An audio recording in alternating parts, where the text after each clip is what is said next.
Well, what a beautiful way to start this afternoon's sunset safari. My name's Scott and it's very good to have you with us this afternoon. As you can see, it's a beautiful sunny day, and Wiem, who's on camera with me this afternoon, has been doing a great job at showing you those two African hawk eagles soaring effortlessly in the winter sky. Now, we are here on Arathusa Private Game Reserve in the Sabi Sands, and James is still currently on Djuma searching for any sign of the Nkuhuma Pride, which could potentially cross south from our northern boundary. They got chased off a kill by one of the Birmingham males this morning. Now, this is just an update that we received over the radio. Really interesting stuff that one lone male could chase 8 lion off a kill. I'm guessing it was a buffalo kill that the Nkuhuma Pride had made. What's also interesting is that the Birmingham coalition had split up. The other 4 members are apparently back in the Manyeleti further north, where they've been spending the majority of their time over the last few months. Now, we are planning to head to Arathusa Waterhole because there was a report from John in Connecticut, thanks very much for this, John, that a herd of elephant was seen there at around 2 o'clock, so about an hour ago, and we're going to go now and see if we can find any tracks and work out where the elephants have gone. And a little bit later on the drive, we're going to head back into the area where we had tracks of Shadow and her cub Sindile this morning. Also on Arathusa, I've got a good idea of where the tracks were moving, so I'm feeling confident we're going to get lucky. Tara is in the director's chair this afternoon with Nikki lending her a hand. And if this is your first time joining, a very warm welcome to you. It's important to realize that it is a live safari, so it's happening this very second. We're not sure what's going to happen next. We've got rough plans, but seldom do they actually work out, and we may often bump into another animal before we can find what we're actually set out to look for. And not only is it a live safari, but it's also interactive, so if you'd like to ask either myself or James any questions, send an email through to questions@WildEarthTV or hashtag #SafariLive on Twitter. And apologies in advance if we don't answer everybody's questions, but it's quite simple. There's a lot of people watching and it would be impossible to answer everyone's questions. But it's definitely worth sending them in because we love chatting with you, and the more questions that come through, the more likely it is that we can actually cater for your needs and tailor-make this safari for you. It's a really important part of the safari experience, and naturally when guests are on the back of the vehicle, depending on the questions they ask, will often indicate to a guide how to direct the safari depending on what they are interested in. Just crossed over the Arathusa airstrip on our way to the Arathusa Waterhole, and there's a live waterhole camera there that is on 24 hours a day, and that is what allowed John to see those elephant drinking there at about 2 p.m. And there's another waterhole camera on Djuma at the Djuma Waterhole, and they both provide us, along with your help and all of your updates, with some great information as to what's going on, sometimes even when we're on drive, but more often than not when we aren't out.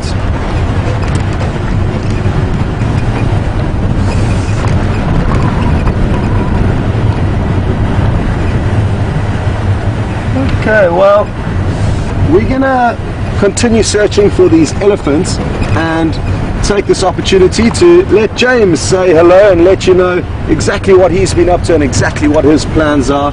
We'll see you all a little bit later.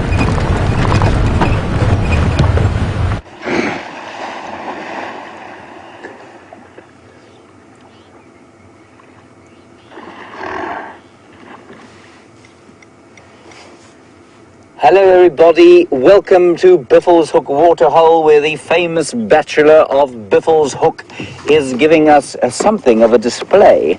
My name is James, for those of you who are perhaps new to us, and you're most welcome indeed. On camera today we have Brian the Thumb. That's his thumb, which he uses to great effect on the camera. And I'm sure Scott's told you about everybody else who's involved in this marvelous production of a live sunset game drive. Obviously, the sun is not setting yet. I am not lit by anything other than the sun, and clearly the white nature of its light would indicate that it is still fairly high in the sky. We came here with the vain hope of finding some form of elephant activity, but I believe Scott is hieing towards the Arethusa waterhole, where hopefully he might have some luck. We did arrive with this hippopotamus that you can see over there. He had a passenger when we got here, the rather magnificent little marsh terrapin, or no, probably a serrated hinged terrapin actually, that was sitting on his back. Just there, you can see his back sitting out of the water there. And unfortunately, as we arrived, Bob took offense and started flinging himself about in the water and sent the terrapin skedaddling.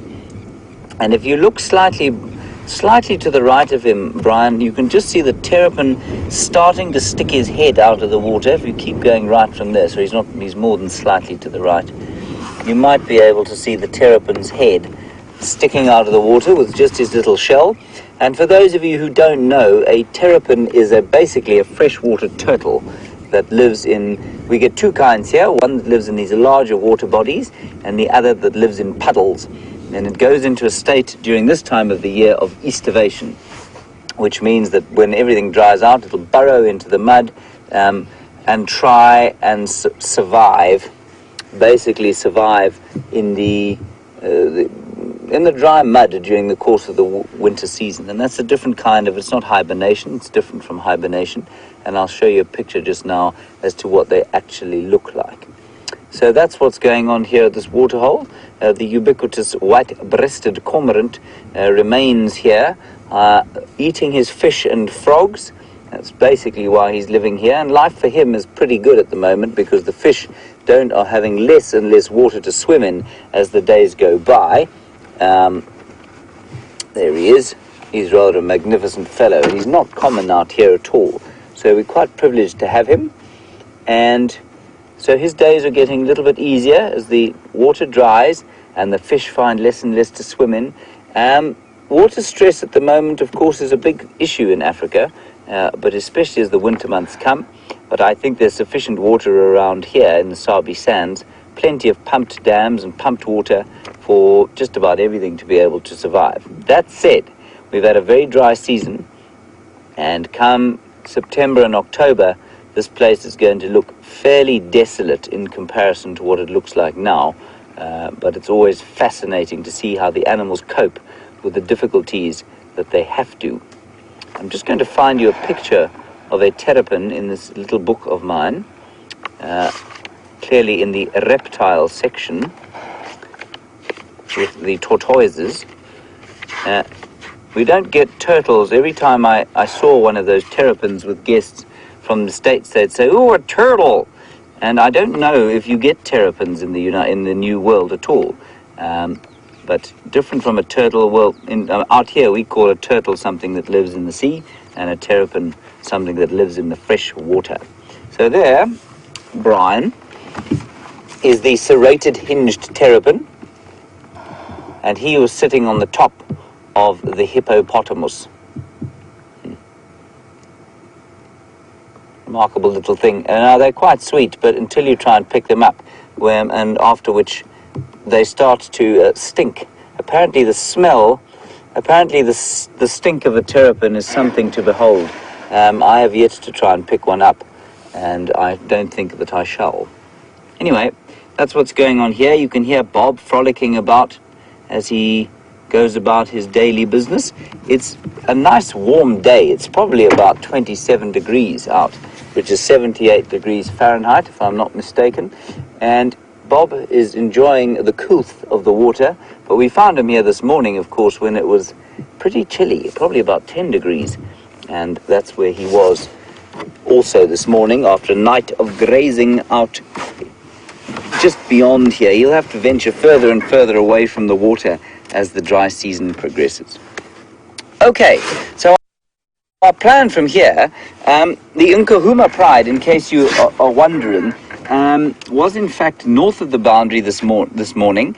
The Nkahuma Pride, for those who perhaps don't know, is five females and 7 females. 2 of them are sub-adults and 1 young male of 3.5 years. They killed a buffalo north of here this morning, and they were chased off by one of what is known as the Birmingham Boys, a sort of group of 5 gangster males, and they chased the Nkahuma Pride off, and they were headed south towards this area today. So we're just going to check over the northern boundary and see if they've crossed. If they haven't, what we're going to do is head round towards a hyena den where we found a tiny little cub this morning, probably about 2 weeks old. So that's the plan for the afternoon. Here we go.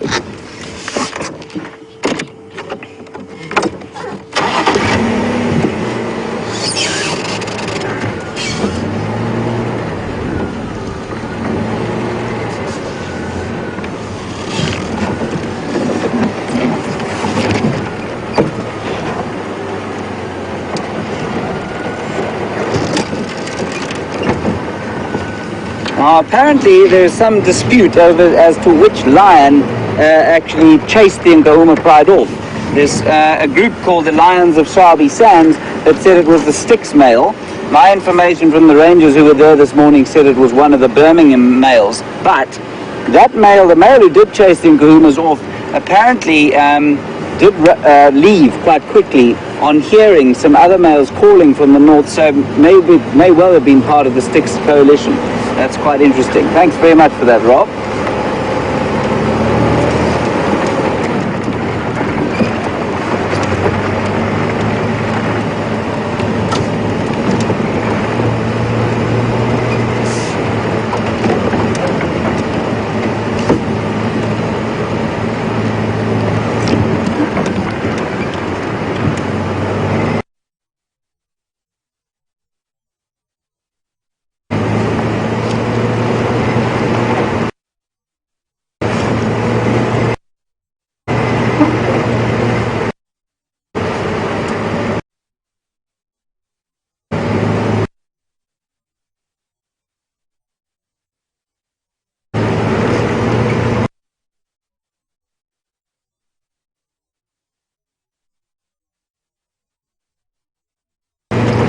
So what will probably happen to poor old Bobby there, as and when it dries out sufficiently, he'll remain there. There's enough water for him there for probably a month or 2 left, if nothing further comes. If it gets really dry, what he'll probably do is head down towards the Sand River, or to one of the more permanent or much larger dams down to the western side of the reserve. And that's what he'll do if it gets sufficiently dry. The river is probably a better bet for him because there's more unoccupied territory and a greater ability for him to sort of hide away from territorial bulls. Whereas that dam, if he pitches up there, he's going to be particularly vulnerable. Is that the top of a termite mound or a leopard's head sticking up? Unfortunately, didn't move, did it? No, it didn't. I thought maybe what Brian is looking at there was the top of a leopard's bonce, but alas, it is just a cunningly designed part of that termite mound. Oh well, one lives in such abject hope these days. Sorry about that. False alarm, everybody. No, he's gone. I think he's on your hand now. There are a couple of bugs flying around at the moment.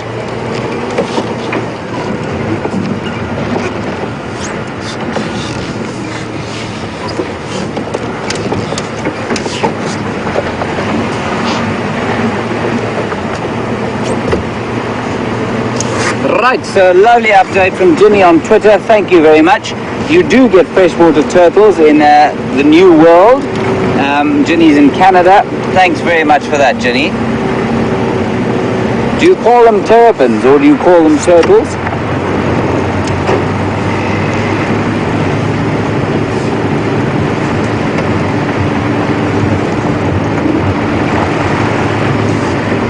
And I mean, you're going to hear a lot, we're going to talk quite a lot more about the water as the dry season progresses. And, you know, most of the animals out here are fairly well adapted to dealing with dry conditions. So they will cope with it okay. And unless it gets really bad, and things like impala will be affected, they're water dependent. And those that are pregnant, of course, will struggle the most to take their babies to term under conditions of severe water stress.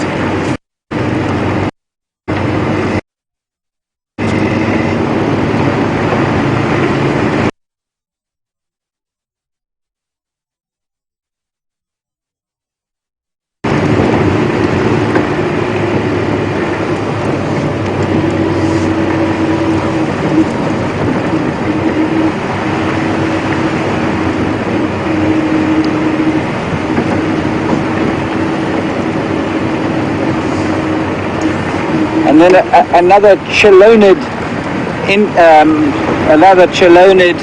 update from Dennis in Massachusetts, and he says you get diamondback terrapins in the salt marshes along the east coast, I think, in the US. So lots of terrapins, and Ginny says you do call them turtles there and not terrapins. So I'm not sure if they're different kinds of animal, but basically shelled animals living in fresh water and slightly salty water all over the United States and Canada, not to be confused with each other, of course.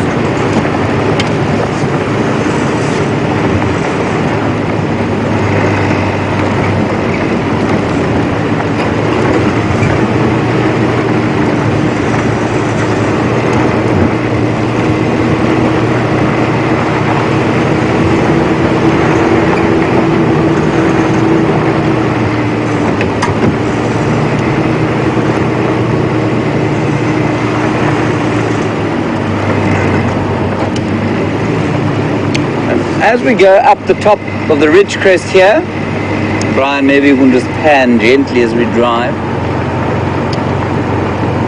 No leaves left anymore on the trees, just the odd straggler on some of the combretums. Otherwise, a winter landscape out here. Not bad to be in a winter landscape at 27 degrees Celsius.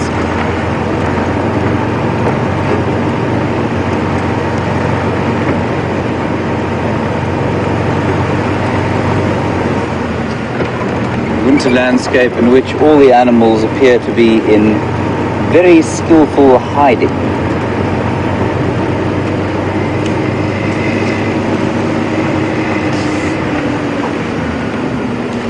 Right, we're going to go across to Scott, who appears to have a large grey pachyderm, so enjoy that and we'll continue our quest in your absence.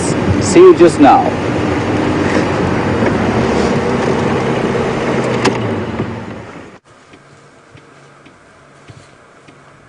Welcome back, everyone, and we've got lucky.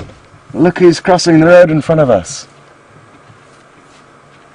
It's a big female elephant giving her some space. You may have noticed her temporal glands were seeping, and as she pokes her head out from this bush, you'll notice little wet patches running down the side of her head. These are, oh, not really, not easy to see, but we will stay with her. She is following up the rest of the herd, I think. We did have their tracks crossing the road into that block, and I'm not sure what would have worked her up, but you may have seen those seeping glands now, and you've always got to be a little bit cautious with elephants, especially the big mothers, when they are moody, because they can be quite a handful if they want to be. Well, we're going to continue with caution, and hopefully she's going to take us to the rest of the herd. And again, a very big thanks to John in Connecticut for sending us through the update. And this is probably the same herd that you saw, John, drinking about an hour ago at the dam. We went to the dam, found their tracks, and from their tracks it looks like they came over the dam wall initially to drink and then continued in an easterly direction along from left to right in front of the lodge. And I think she's just trailing behind the rest of the herd. The rest of the herd's tracks, oh, here they are. Wonderful. The rest of the herd's tracks were just off. So there you got a glimpse of one. We are going to keep moving though. Let's see how many there are. I believe John said there could have been 9, if I'm not mistaken, in total.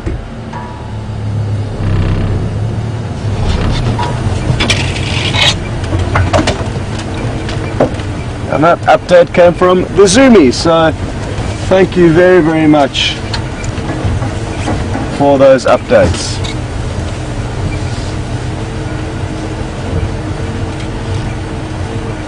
Now again, we are just going to be cautious of this lady. Initially, when we first saw her, when we first found her, she was in quite a thick Tamboti thicket, and an impala, a male impala, was walking through there, and he gave her a bit of a fright, and she tossed her head up that young impala, or that male impala, chased it off.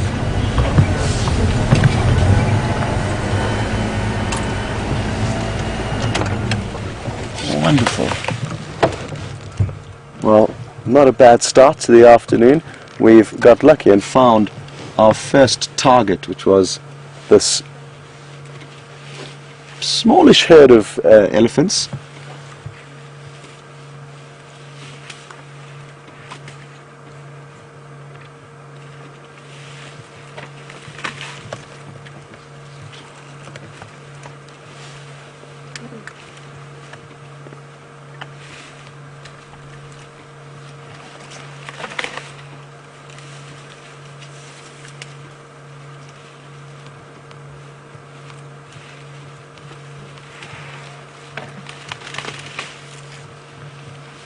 I believe James has been chatting to you about how animals will adapt and change their habits during dry periods, and elephants are no different.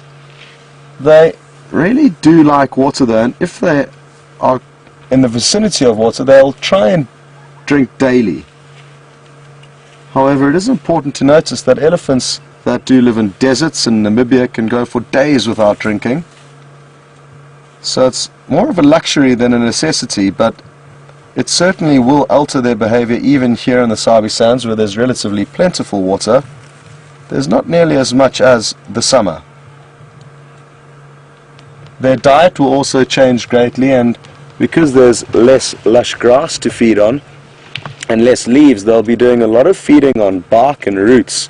And that's when it's this time of the year that we get to see them stripping the bark off knobthorn trees or prying bark off marulas, whose bark doesn't strip off quite as easily as the knobthorn. Let's carry on. I want to really try and get ahead of this herd and let them all feed past us. I've got a good idea of their general direction. It's just about trying to find a relatively easy route to get in front of them.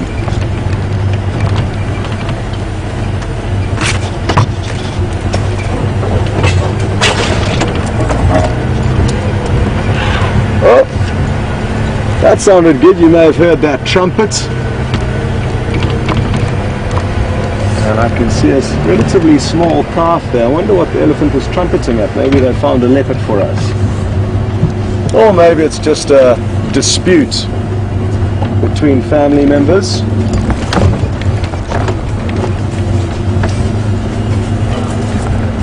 Good afternoon, it's Scott here. Don't think anyone else is out, and there is a breeding herd approaching the northern end of the safari airstrip.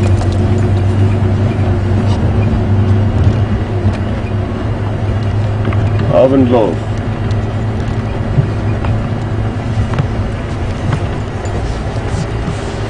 Okay, well, the first Arethusa's vehicle is out. And I was just saying hello to a family there who was looking like they're having some runaround time.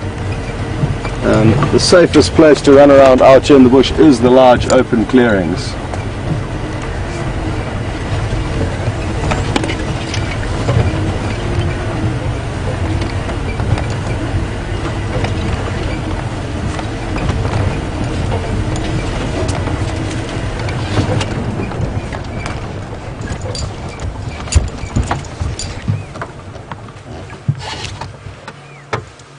Got a question through from Donna, and we must just be cautious now.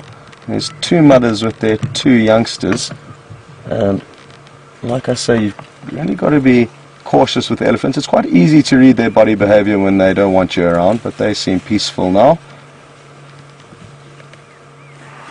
Sorry, Donna. Donna would like to know if there's any other animals with temporal glands that leak like the elephants do. None that come to mind. There could very well be slightly different variations, and I know a lot of the antelope will have glands around their eyes, orbital glands, so not quite in the same position, but still providing and performing a similar function, yet not always as easy to see if they're weeping because of the fur, I guess. The elephants, it's a lot easier because you can clearly see the liquid running down their grey skin. Oh, look at that young little calf there following her mother. Probably around a year of age at a rough guess, so it's not tiny, but it's certainly still a youngster. We're going to reposition now.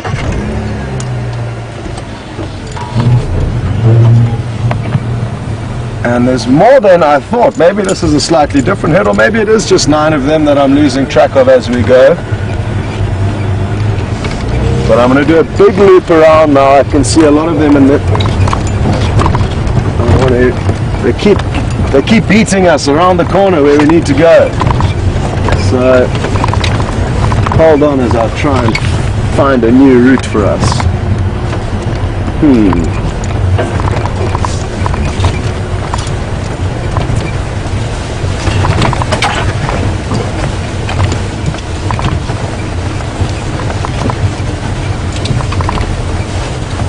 Good afternoon, Anne in Texas, and it's great to have you with us. Anne is interested to know what is the biggest herd of elephants I've ever seen. Probably around 150 or so, so not the biggest of herds that you can see. In some areas you can have thousands of elephants moving together, not always, but at special times of the year you may be lucky enough to see a herd of that quantity moving together. But typically in the Sabi Sands, where I've spent the majority of my guiding career there, are not the largest herds. Okay, where shall we stop and wait? It's not looking ideal, it's quite thick here. We'll keep poking around.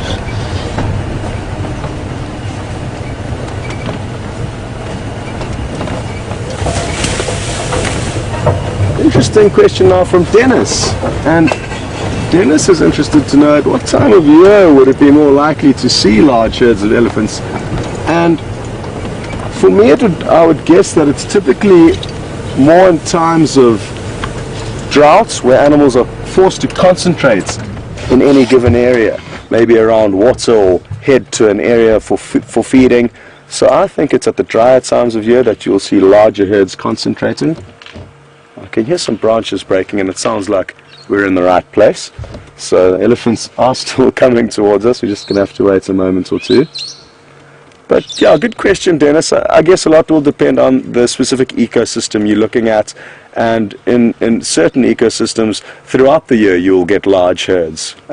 So it's a good question, but sadly I have not experienced many large herds in my career and don't know too much about it. Well, we've got lucky. There's an elephant coming down this pathway towards us. So I'm just going to reverse a bit, get us ready, where we've got a little bit of an opening. Oh, I know where to go. We're just going to shoot ahead of her, rather, so we're going to have to be a little bit more patient, but I think it's going to be worthwhile because there's a very clear path that I'm fairly certain they're going to follow, And if we position ourselves in this open clearing, we'll get some great views.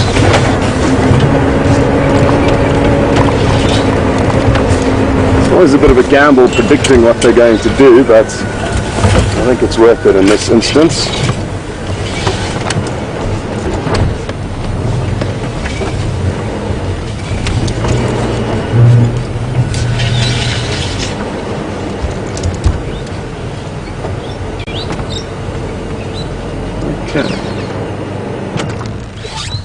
So you'll begin to now see them. They're coming straight down a pathway towards us. We basically parked on it, but there is room for them to move around us. So this could be a great sighting.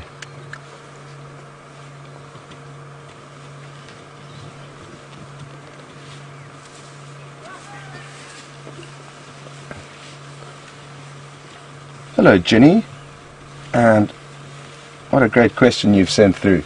Ginny would like to know if there's any plants that elephants can seek out when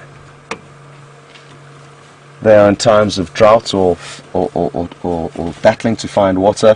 And what they can do is they will dig up bulbs that act as water reservoirs, and they'll get a lot of moisture from these bulbs that they dig out from under the ground. It's really incredible, their sense of smell, because they can smell them sometimes 12 inches or so underground and then dig them out with their feet and their trunk. This is a young male approaching us.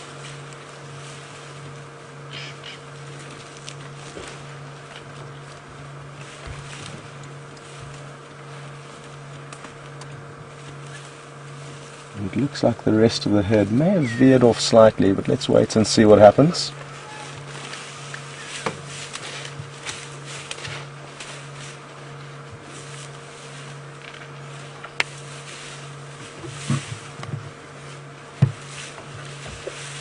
Rhonda in America would like to know, are elephants' toenails just like ours? Are they made out of keratin, or is it just tough skin?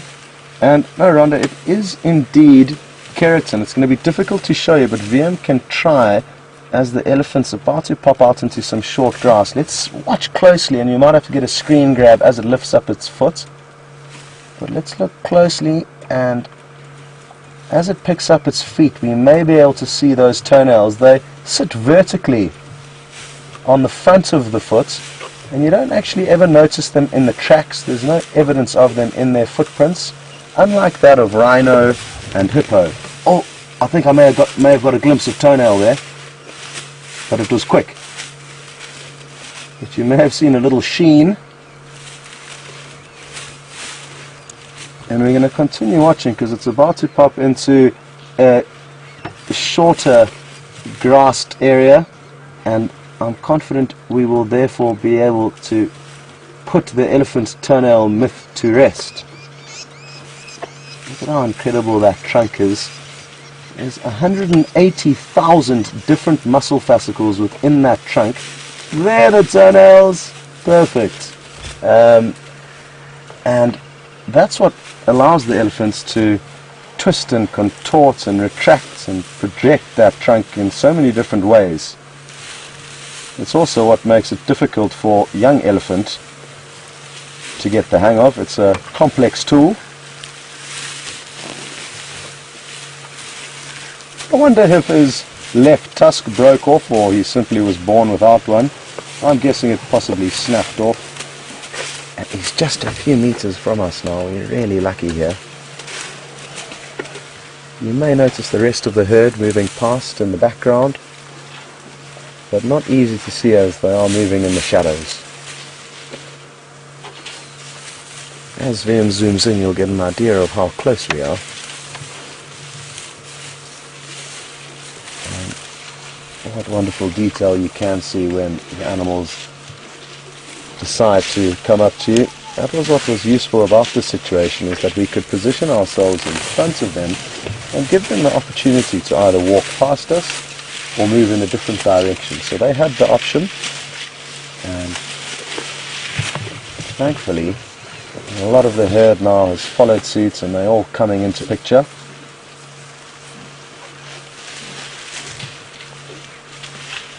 I haven't counted yet, but it looks like it could possibly be 9, and it would make sense because the tracks did lead exactly from the dam to where we found them. So it's probably the same 9 elephant that we've seen drinking about an hour or so ago, an hour and a half ago, at the Arathusa waterhole. And now they've probably moved about 3/4 of a mile since then.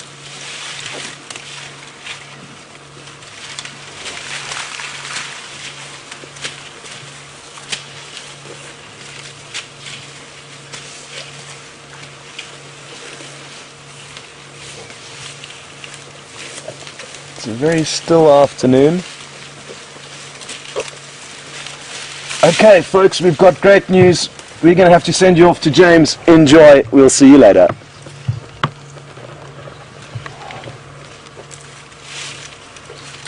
Come on, you.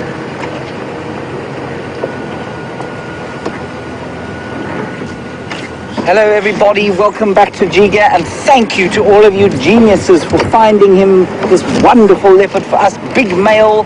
He's just gone over the lip here, and we're going to go and see if we can get him a bit closer. Can you see him? Oh, there he is. He's just off here.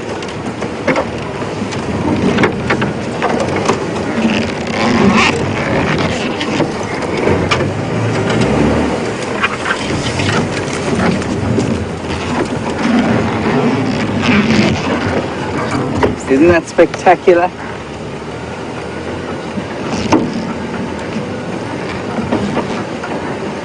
I'm just going to let him walk for a little while and just appreciate the gorgeous color in his coat. And you can hear now the monkey starting to alarm call. Choo, choo.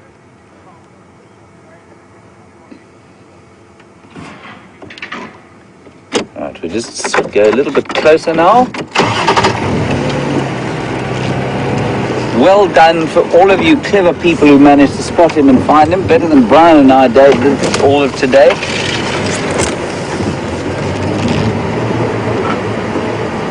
Big male leopard. Or certainly mature male leopard. Quite possibly Mvula. And quite possibly the leopard whose tracks we were following this morning.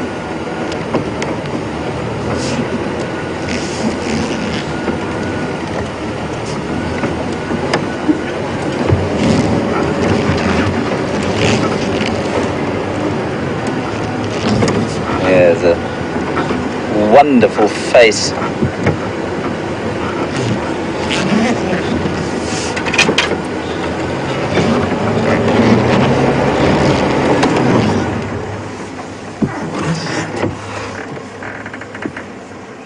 He's just marking, he's just been spraying that tree there. Marking typically on a guarri bush, which doesn't get eaten by anything. Oh, and he's looking, look at it, isn't he wonderful?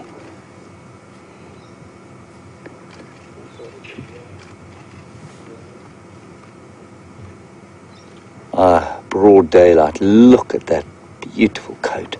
Okay, carry on past him. Squamboshi, she funile namuncha. Yeah. Oh, so, no. Okay.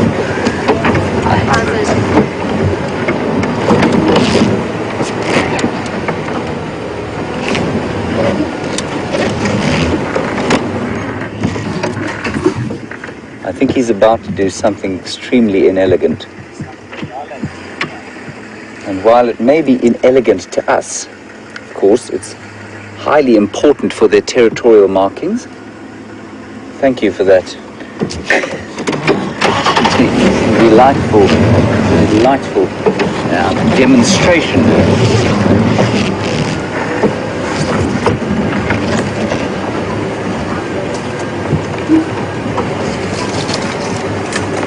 Now look, I don't know, Brian, if you can get into on the tracks there, you can just see that's what a fresh leopard track looks like. I'm not going to stop to look though, sorry. We're just going to keep going.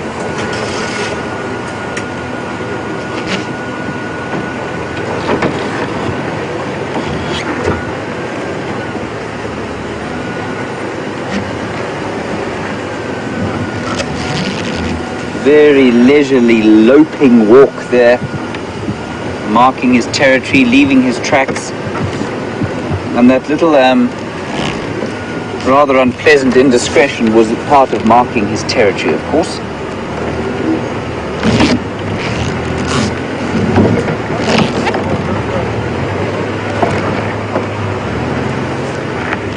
Look at the lovely light on him.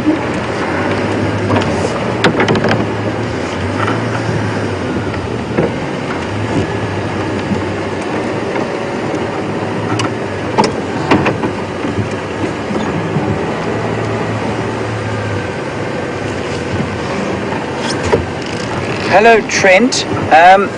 Very interesting and clever question, which I haven't ever thought of, but I'm going to try and give you an answer now.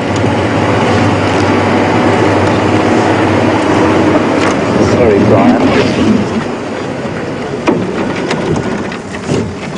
So, Trent, you want to know why cats don't stick their mouths into the water, why they just lap up with their tongues? Trent, I think you'll find that the answer, the same with dogs, is that they don't have long faces like a herbivore does. Their tongues are slightly different, so they can't really afford to stick their faces quite into the water and without sacrificing quite a lot of vigilance. All animals are very vulnerable when they're drinking, and so Trent, I think the reason they probably do it is so that they can keep a lookout for things.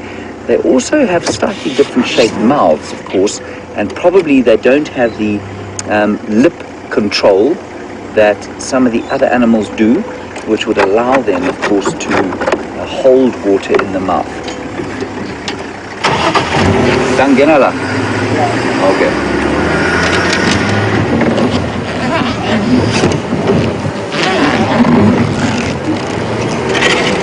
Just over here, walking through some pretty thick stuff. I don't think we're going to go blasting in after him just yet. What we're going to do is drive around and just watch him carefully easing through the bush.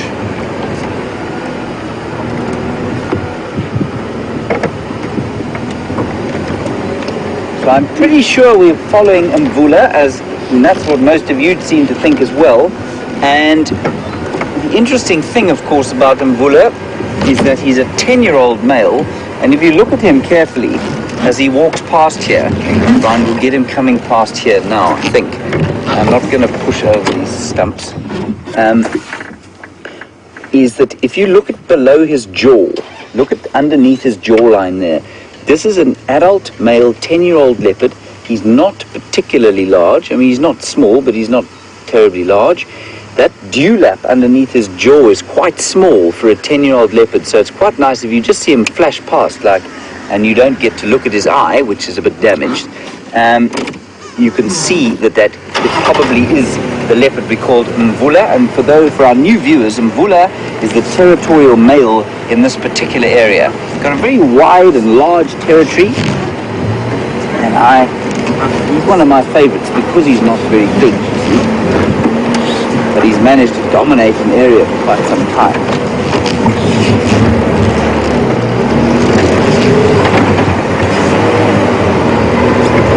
So there's another vehicle following through there, and we're just going to try and go round on the road.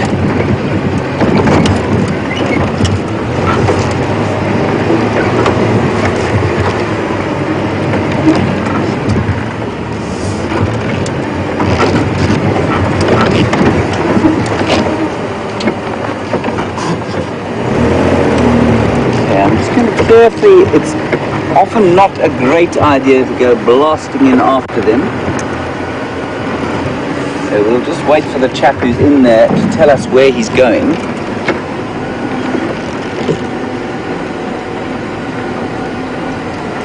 Right, I'm going to try and find an opening around the corner here.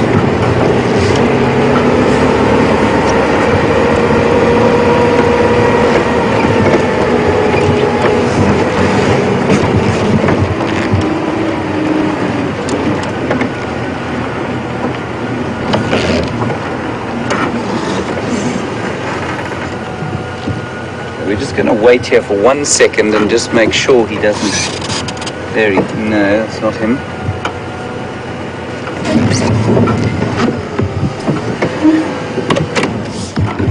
switch off and listen here for a second.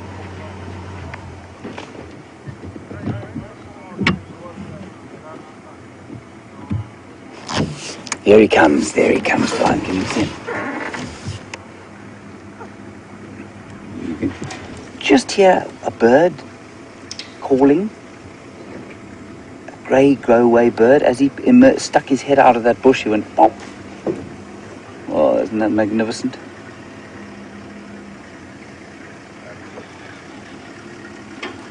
Just beautiful.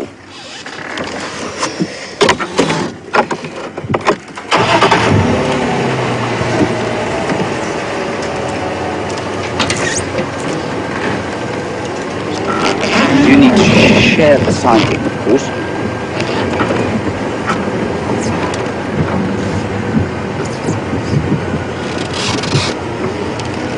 Thank you. I think he's just marking territory here. I don't think he's on the hunt. Otherwise he'd be far more in the thick bush. He looks like he's eaten in the last little while. He's not particularly full-bellied, but he does look like he's eaten in the last little while. He doesn't look very hungry.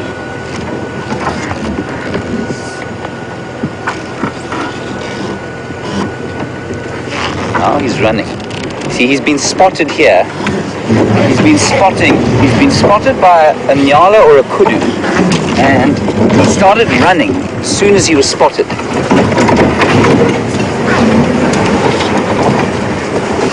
We're going to follow him through here. It might get a bit bumpy. Fasten your seatbelt.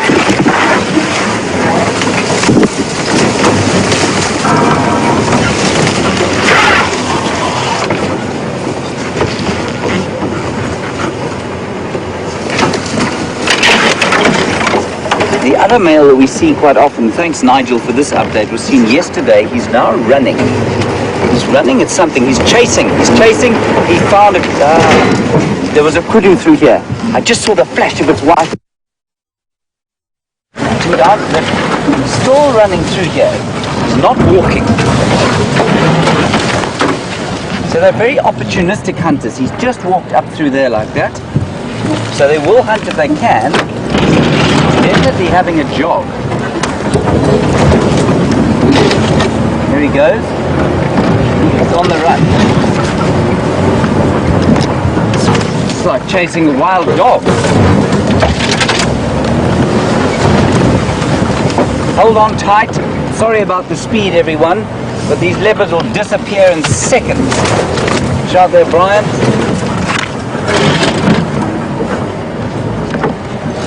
Got him. Brian spotted him. There's a very large bush. Not close, Brian. He's still jogging. He's just jogging down a patch, a sort of territorial patch.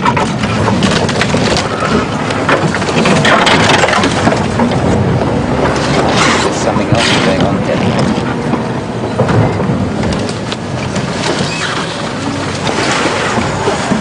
That's a female. That's not the same leopard. Or is it? No, it's not. Brian? It's not the same leopard. There are two leopards here.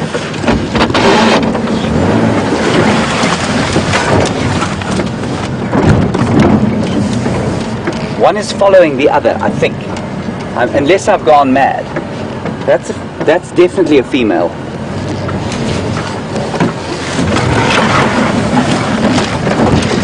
Saxon, there's another animal here. There's a female as well.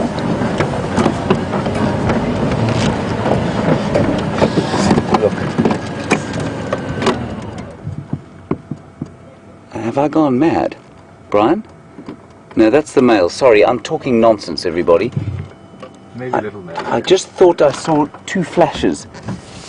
But that's the same male.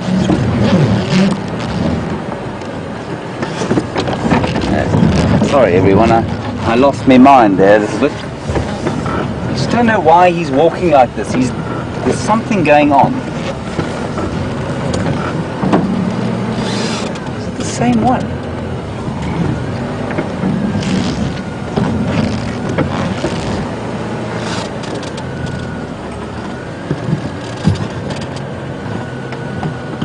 He's spotted something here. Sorry, I'm just going to turn off and wait here.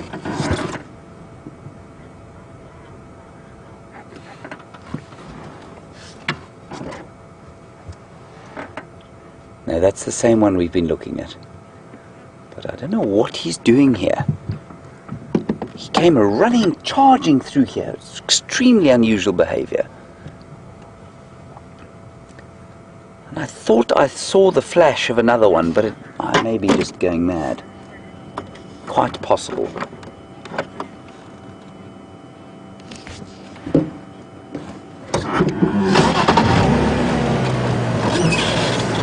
Magnificent excitement here.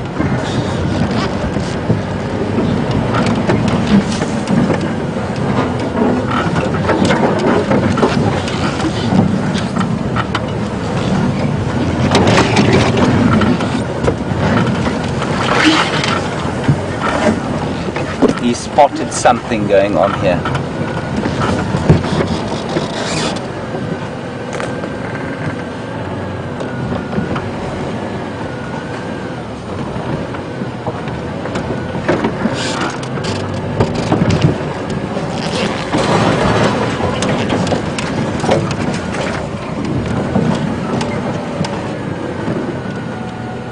I'm not going to go to the side of him because he seems to be looking that way, so we'll just follow him from behind.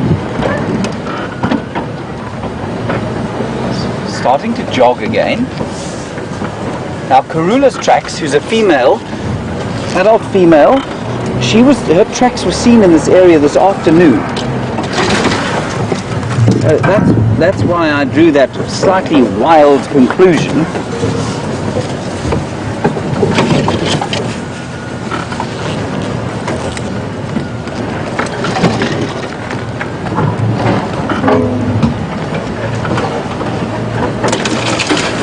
Watching.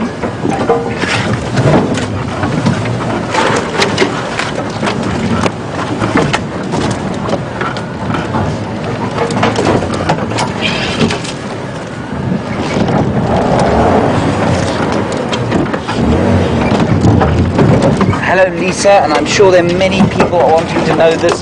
How is his eye? For those of you who don't know, he damaged his eye a little while back. Seems to be healing quite nicely. Lisa, I haven't managed to have a look at it at this stage, I'm afraid. We haven't had him staring at us for long enough. This is fascinating behavior. He's looking for something.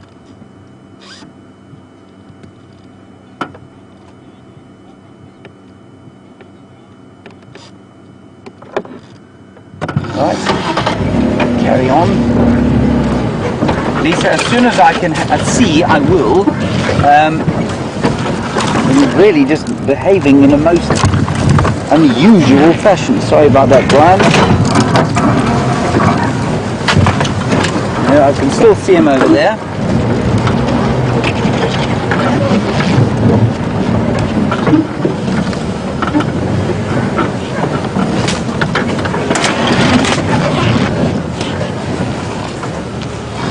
Sorry, Brian. On there. There goes the aerial. You still see him.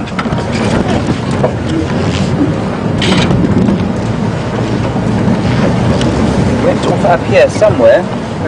Okay, there he is, well spotted. Just to the left there. We'll try and get around a bit. Thankfully not the thickest block here. Nothing like where we had Karula the other day. Sorry Brian, this is going to knock the aerial. So, you can still see him there.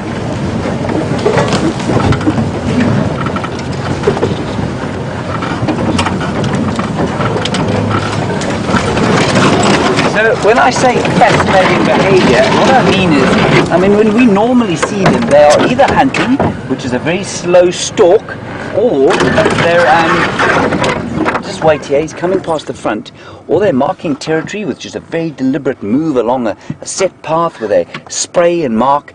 He's looking for something, he spotted something or he smelt it. And now he's kind of wandering about the place. Now to see a leopard jog like that with his ears forward, He's definitely seen something. And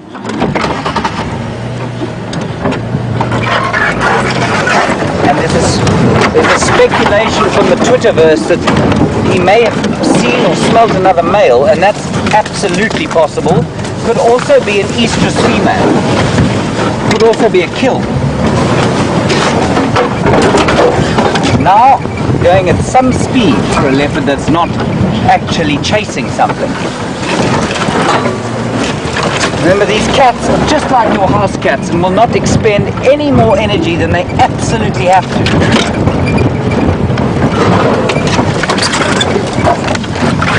There's Brian. You see him? So once again, just excuse this bashing around the place, but it's just so interesting.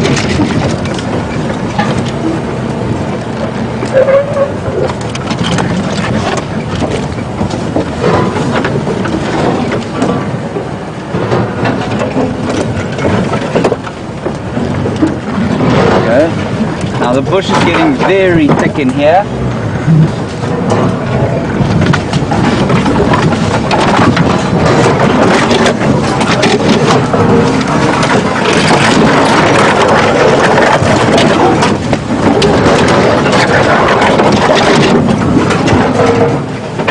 He's still there.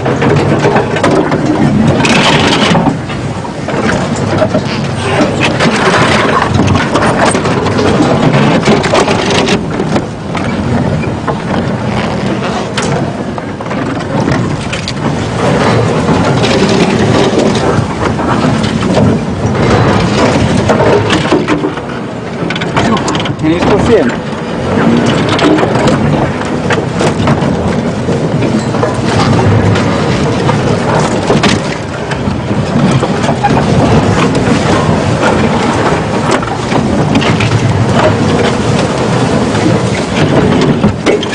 So, what's fascinating update from Scott, who's there in Arathusa, this is now getting slightly ridiculous, but we're going to keep trying, is that he was spotted quite close to Arathusa today. Now, and so he's moved quite far, but what's very interesting is that we had the tracks of another male, or a male, that I assumed to be him this morning.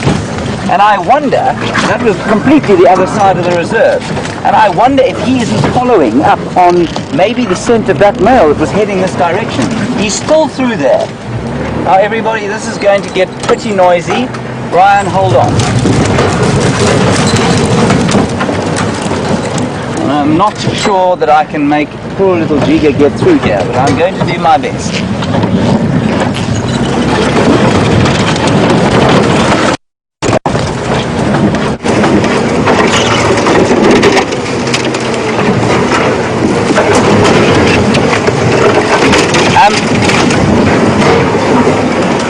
Okay, everybody, I think what we're going to do is link across to Scott and see what he can tell you, just so that I can get into a decent position with this leopard. I will, with any luck, see you just now with him.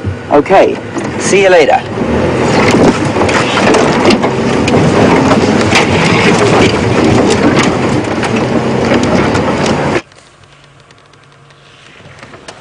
Welcome back, and how incredible is your sighting with Mvula and James? I am seriously jealous, but not to worry, we're still with the elephants. And take a look, there's one just on our left over here.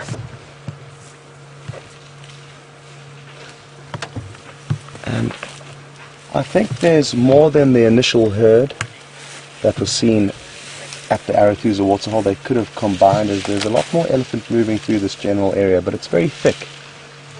So we're just trying to loop ahead of them. But there's all different shapes and sizes, and we don't plan on going anywhere, so hopefully we will show you some of the different individuals as the afternoon goes on.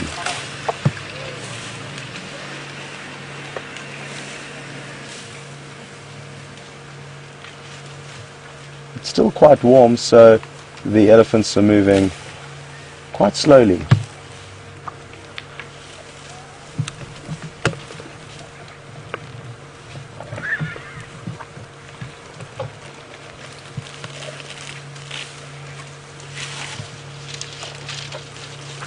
Just got a question through from Ilma in the Netherlands, and it's a great one. She's interested to know, do elephants sneeze? And not that I have ever seen, but that's not to say that they don't. What I can tell you, though, is that Vim, who's on camera, has been sneezing wildly this afternoon, and he could potentially be allergic to elephant, he thinks. He says it's not the first time. But the elephants themselves, I have yet to see sneeze. Elma's asking because she would like to know how they get all the dust out of their trunk, and probably similar to how our noses work, there'll be a network of hairs within the nostrils in that trunk, and that is what will capture and filter the dust, and then mucus will run down the nasal cavity and out the end of the nose, dispelling the dust. So I think that's how they go about it, but it's a very good question.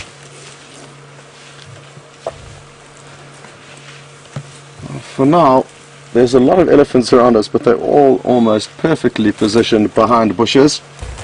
But we need to cut you back to James quickly, as Mvula is about to disappear, so we'll see you a bit later.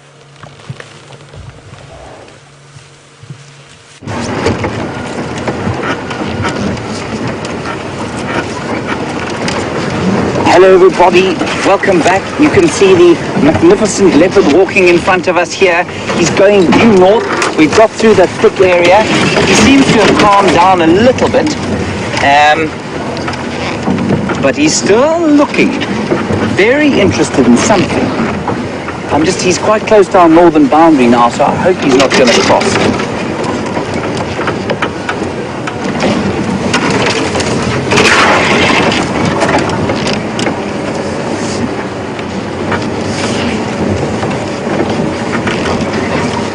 Lascia su te, Lili.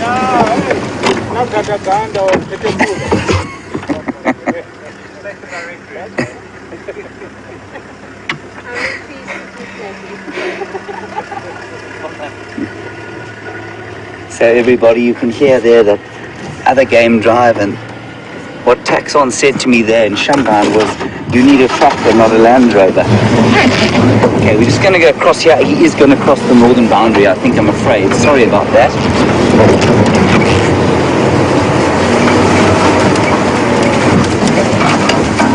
Hello, Leslie.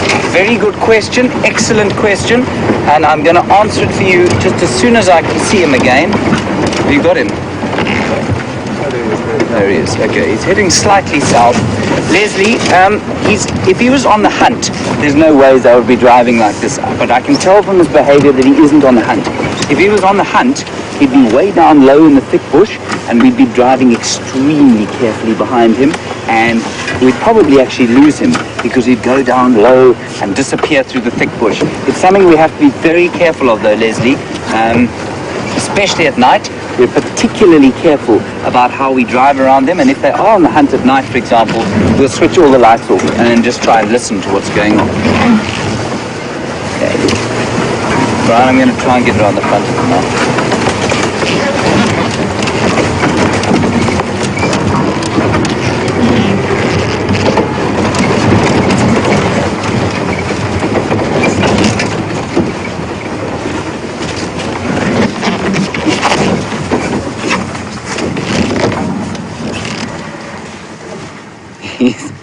He's not behaving in a predictable fashion at all. Isn't he magnificent? Look at his incredible coat against this beautiful winter grass.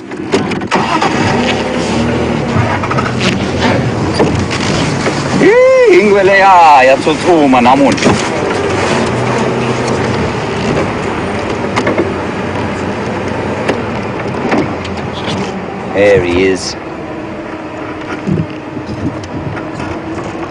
Just going to freewheel down here. With any luck, he's going to, well, I hope he doesn't cross, but I think he's going to, I'm afraid. He's still looking for something. He's on the trail of something.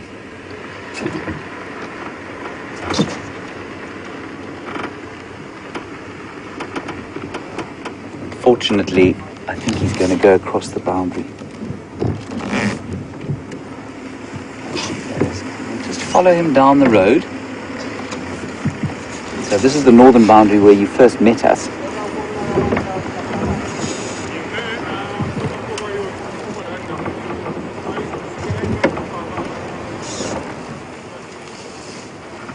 Look how alert he is. So Leslie, just another indicator that he's not hunting. You see how he's on the road. He'd never be out in the open like this if he was on the hunt. He's actually making himself as obvious as possible. Which makes me think he might be looking for another male.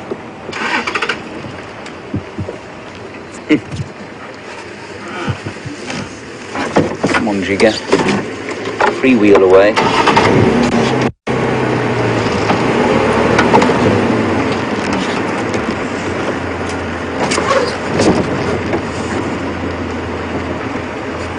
Isn't he lovely?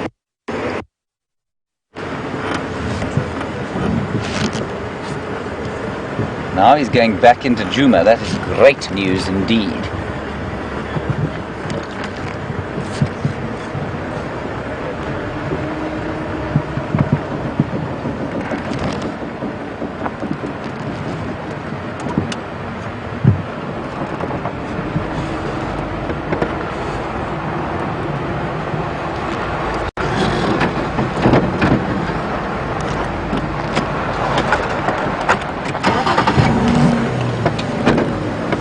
Brian, I'm trying to predict deeply where he's going, but he's behaving in a most unpredictable fashion.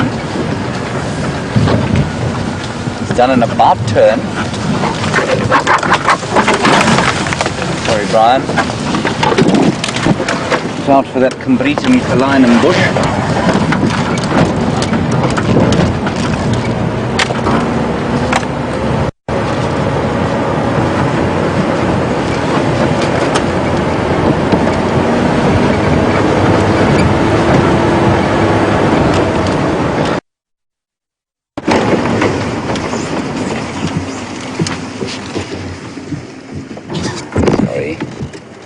Just want to see where he's going.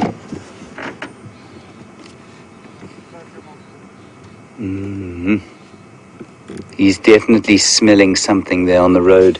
Laura, would Mvula hurt Shadow's cub? I'm afraid, I think that Shadow's cub was sired by Tingana, if I'm not mistaken. If that is the case, yes, absolutely, Mvula would hurt Shadow's cub. If he is the father, he wouldn't. But infanticide is a huge problem of leopard cubs.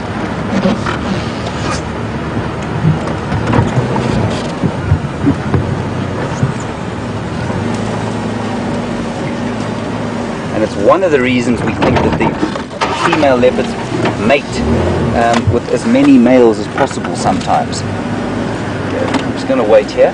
He's going past the front of that huge termite mound there. And then he's coming sort of back towards us. So one of the reasons that females do mate with different males is so that they are often not clear on who the father is. Almost to con them into thinking that they are the father. Look at him there. Oh, that's wonderful. Look at the way the light catches him.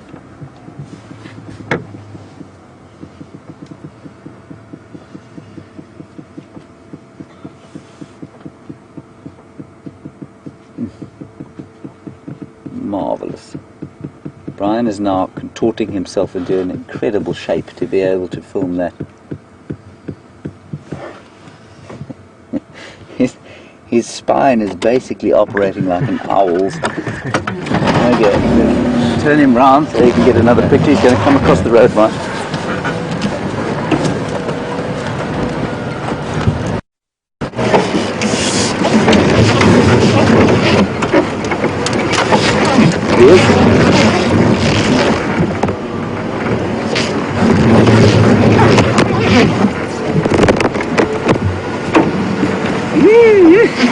Well, this is a turn up for the books after yesterday, at least after this morning, when we saw 2 waterbuck, 1 steenbok, and a lot of trees.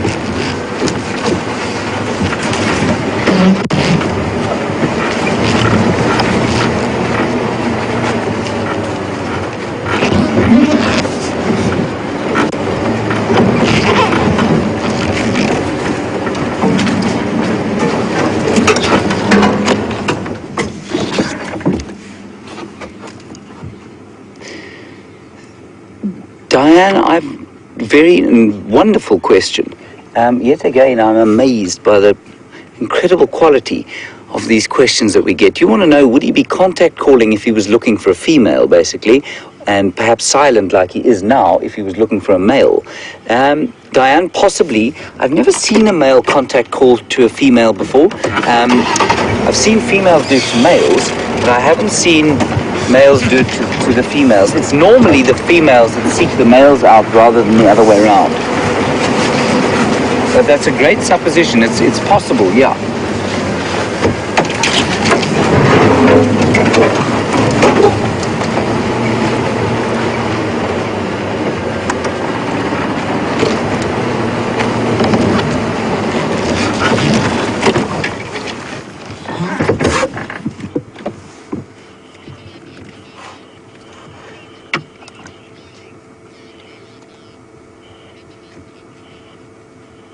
Hello, Jamilin in Oklahoma.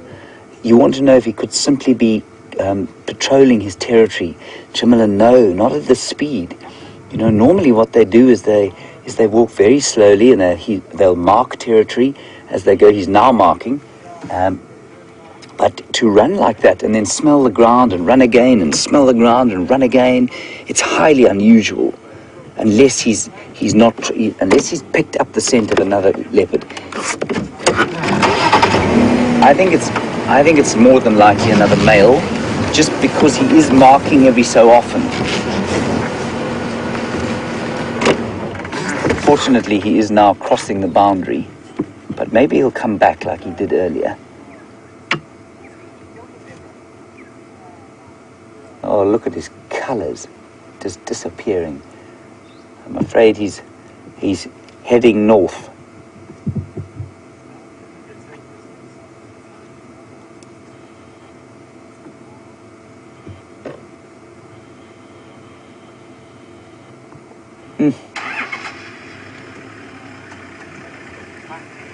Isn't that a wonderful picture there? I'm afraid, everybody, that's probably the last we're going to see of him. Well, he's turning. he's turned around, he's coming back. Now just watch his movements here. Can you imagine you were tracking this leopard?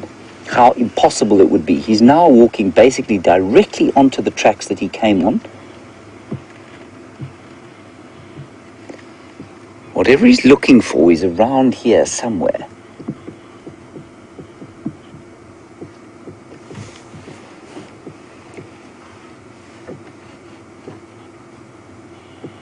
I'll have a quick look, Lisa, and see if I can see his eye.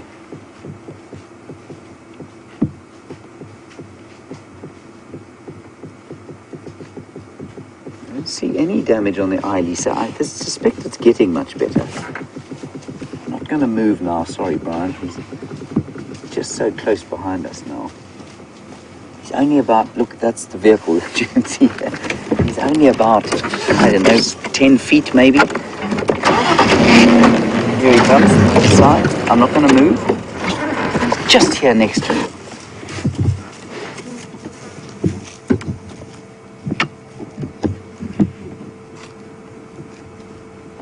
That as the sun catches his head as he turns it.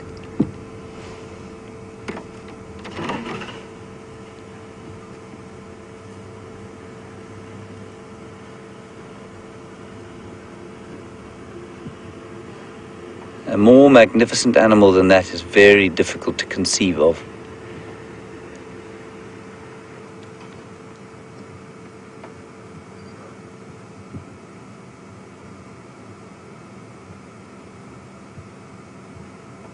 Perfect color he is in that grass.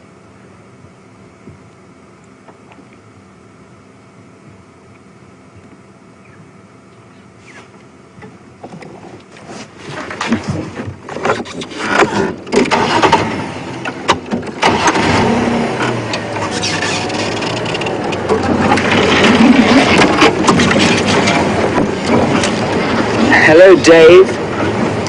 You want to know if leopards are considered an apex predator. And the answer, Dave, is no. The apex is the top predator. So the top predator in this area, other than us, of course, is the lion. So the lion would be the apex predator. if we were in a totally natural system and we were operating a couple thousand years ago, it would be us that were the apex predator.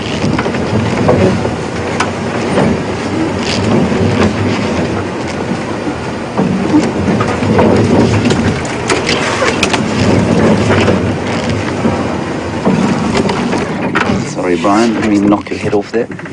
He's now coming right close by.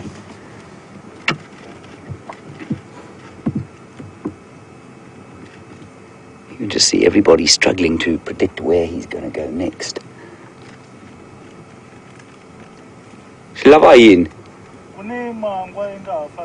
Oh.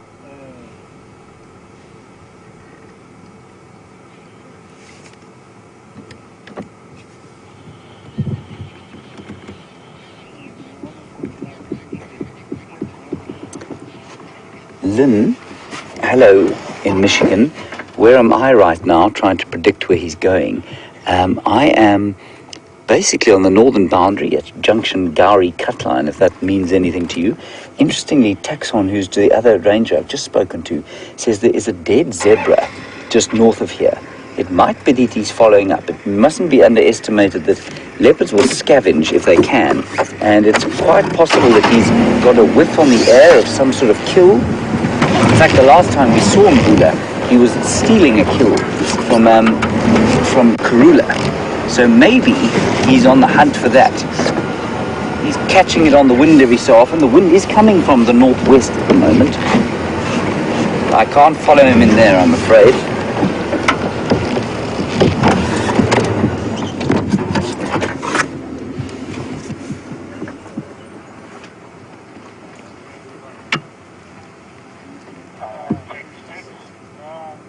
Oh, look at that.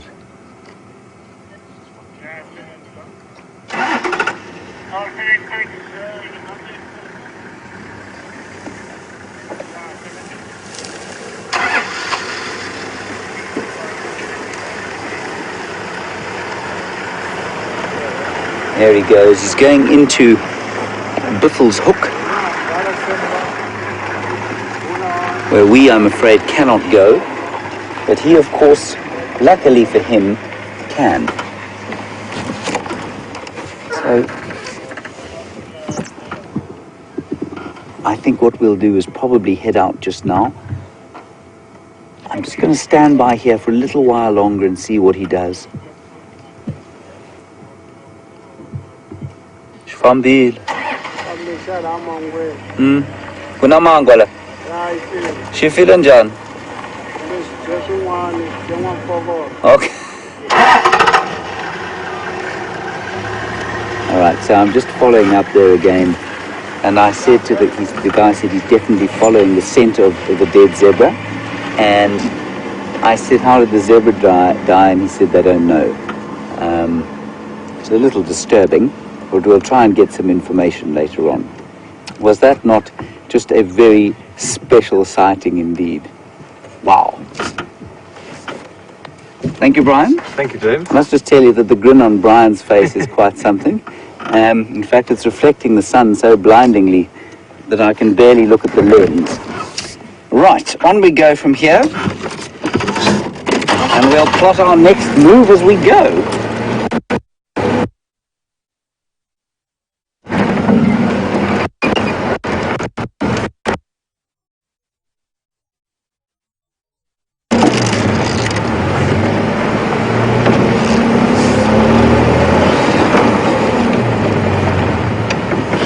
Hello, James from Kansas City. You've made a comment about his tail, and there was a brief signal break up there. I'm sorry about that. And you want to know, basically, I'm guessing that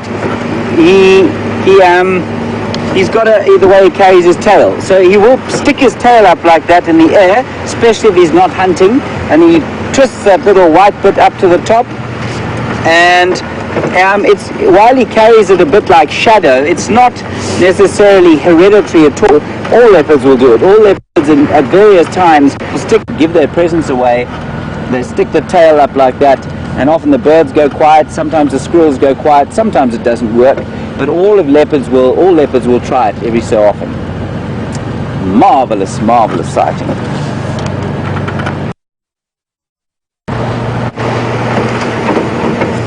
So I think what our plan from here will be to gently wind our way down towards,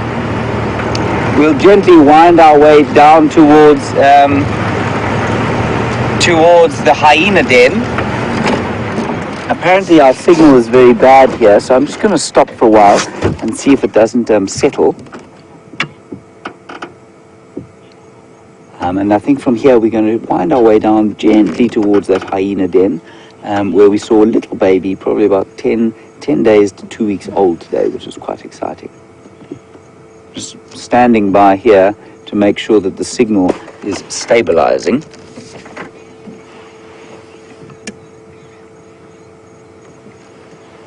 Hello Gail in Calgary. You want to know you're a long way from here, and welcome to the marvelous Sunset Drive. And you want to know, do I know who Mvula's parents are? I don't, but I do know that he comes from a place in Lion Sands, which is miles away to the south of us. It's right on the Sabi River. Beautiful lodge there. And he was a cub there. I'm not sure who his parents were, but when he became territorial, moved up here almost immediately. And that's quite a big dispersal for a male to do. Some of the other males, I think Tingana is actually territorial, quite close to where he was born, but Mvula has come a long way north, so probably about, as the crow flies, 20 kilometers, so he's crossed over another 2 males' territories to get here, which is quite interesting. Just listening out to see if he isn't around.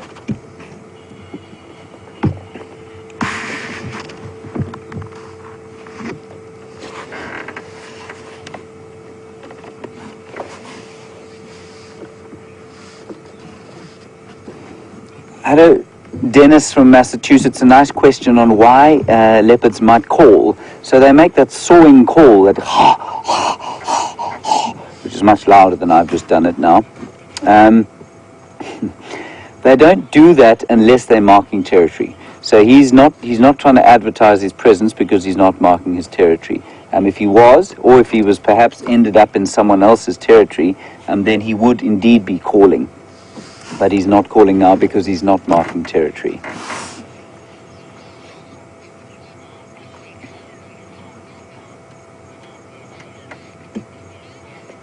So, nice question from Pittsburgh. How far has he traveled since Gari Dam? He's traveled about, Brian, as the crow flies, not very far at all. He's done a bit of winding about, probably 2 kilometers, 1.5, 2 kilometers, not very far. It just felt like an enormous distance as we were fighting our way through the impenetrable Strychnos madagascarensis thicket. Right, that's it for the leopard, I'm afraid, so far. Maybe we'll find another one, maybe we won't. We're going to go across to Scott now. He's still with some wonderful elephants, and so I hope you enjoy those, and we'll see you a little bit later.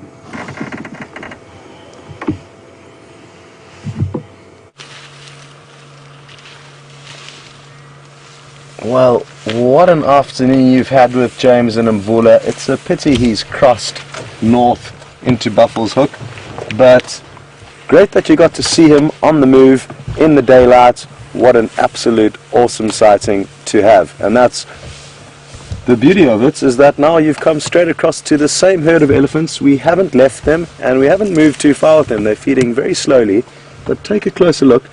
There's one young calf that I've just noticed that's busy nursing, and they stand kind of perpendicular to their mothers in order to nurse. The mammary glands are under the front legs, not at the back like a lot of herbivores, and that youngster will have its trunk curled up. There you can see a little bit of its trunk curling back behind its mother's leg, and it'll be drinking some delicious elephant milk.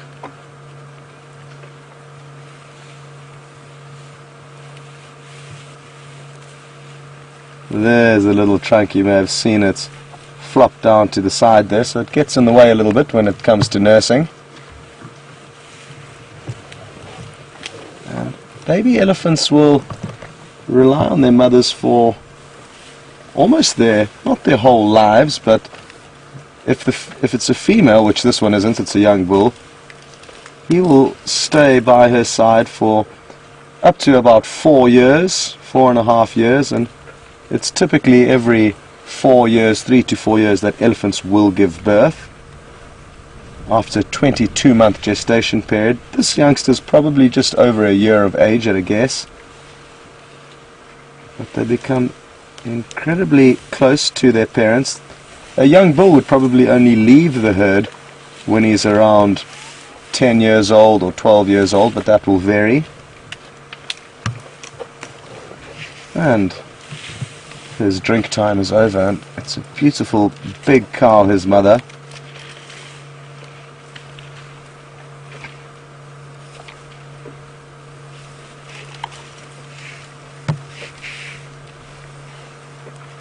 Well, you may have noticed her ears have been flapping quite constantly, and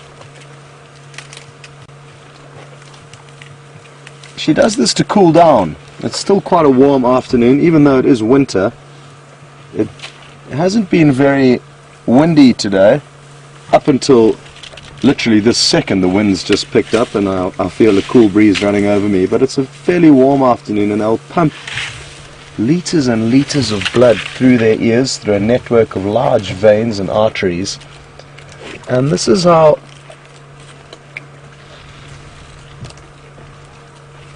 they cool down. So it's a really interesting thermoregulation technique. Their ears are huge, not to aid in their hearing. Oh, that was nasty. My word. You may have noticed she kicked out to the side with her front right leg, and she was booting that other little calf out the way. Obviously not her youngster, and she's not interested in whatever it is it was doing there. Really interesting to see that they can be such caring and loving animals to their own kind. But that wasn't a good display of that.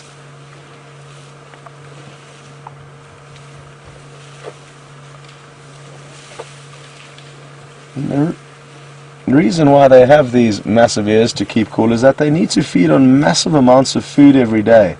They're basically either feeding or sleeping. They don't really do nothing in between.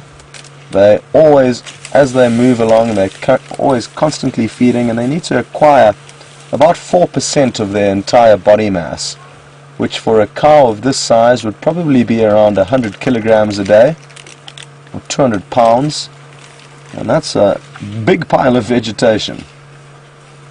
And they have these ears which allow them to feed through the heat of the day when other animals may be resting. They can still continue to feed. Let's see what the two youngsters get up to now. There may be a little bit of playtime.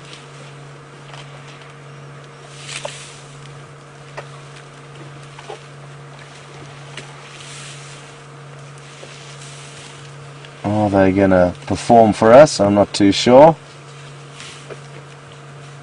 But like most young animals, elephants are no different. They do have a playful streak, and often youngsters can come charging up to the vehicle, which is one of my favorite things to see out here.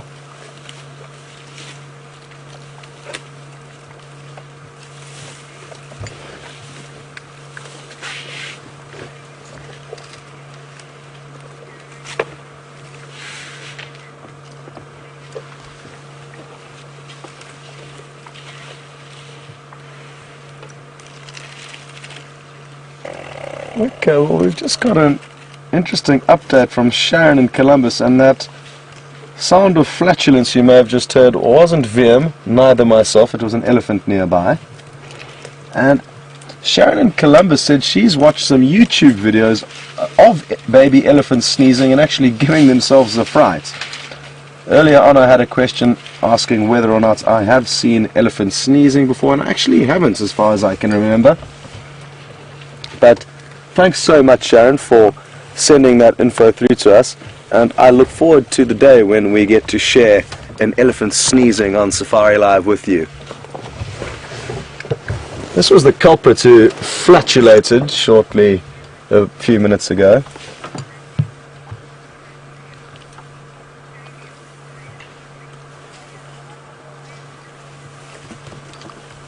Welcome on board, Susan.